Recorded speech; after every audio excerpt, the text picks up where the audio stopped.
And good morning, everyone, to another Morning Coffee with Marcaida. And today's topic is finding a school. I've always been asked from people is, how do I find the right school for what I want to do? How do I find that right teacher or system when I'm in a place where there's so many choices? Well, to me, I think of it as, let's think about it as finding a home. Because it's almost pretty much the same thing. It's your home away from home. Why? Because you're not at home, you're obviously spending it somewhere. So the question is, do you like what you see and do you like what you feel when you're in that area? Obviously, the choice has to come from something that you chose that is right for you. This school, I want to go to this school because this is the art I'm looking for. So, okay, we've established what you can imagine yourself being as or wanting to be, and that's the art or system. How do you go about finding that? Well, you have to shop around for a home. You have to shop around for homes too. The more homes you get to visit, the more choices you have in your head that you can choose from. And some of the choices are not just the system, but the ones teaching that particular system is very important, obviously.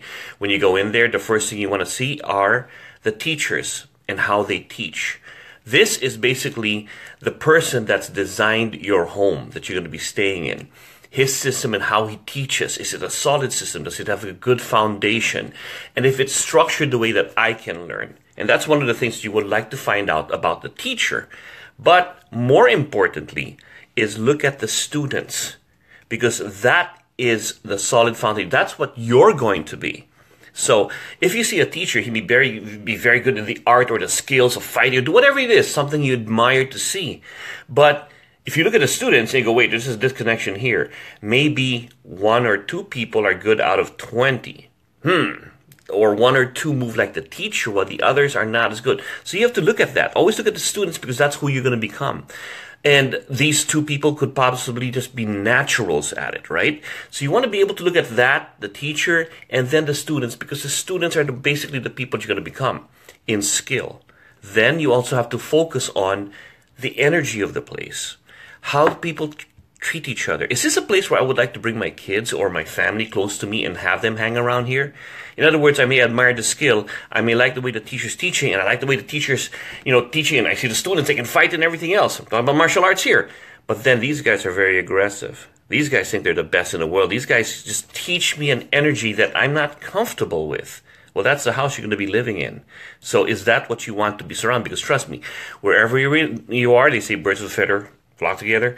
That's the kind of attitude that's going to be transferred into you for you to fit nicely into that home. They're going to start looking at you and say, hey, we are the best, or Cobra Kai, right? Brah, sweep the leg. Is that what you want for yourself? So these are the choices that you have around you.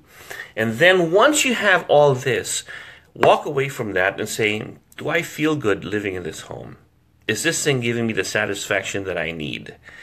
And that's what you have to bring back overall. Because when you take all that and who you become in that home and you take it back to your home base, it's going to affect everything that's around there. So these are some of the things that I tell people, what to look for when they're talking about looking for a school. Don't be just jazzed about how beautiful it is, how big it is. I mean, for the longest time, I myself was a backyard student and a backyard instructor after that, because it was meaningful to me. It wasn't the big schools and everything. What was meaningful to me were the people that they accepted me to train in their backyards.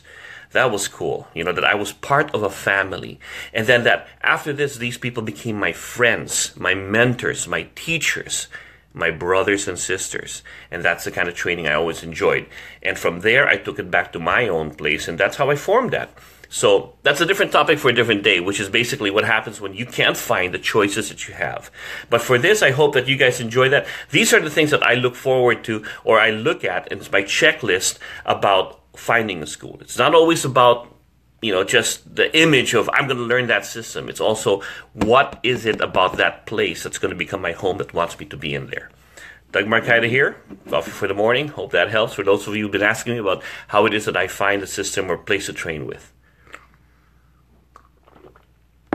Have a great day, folks.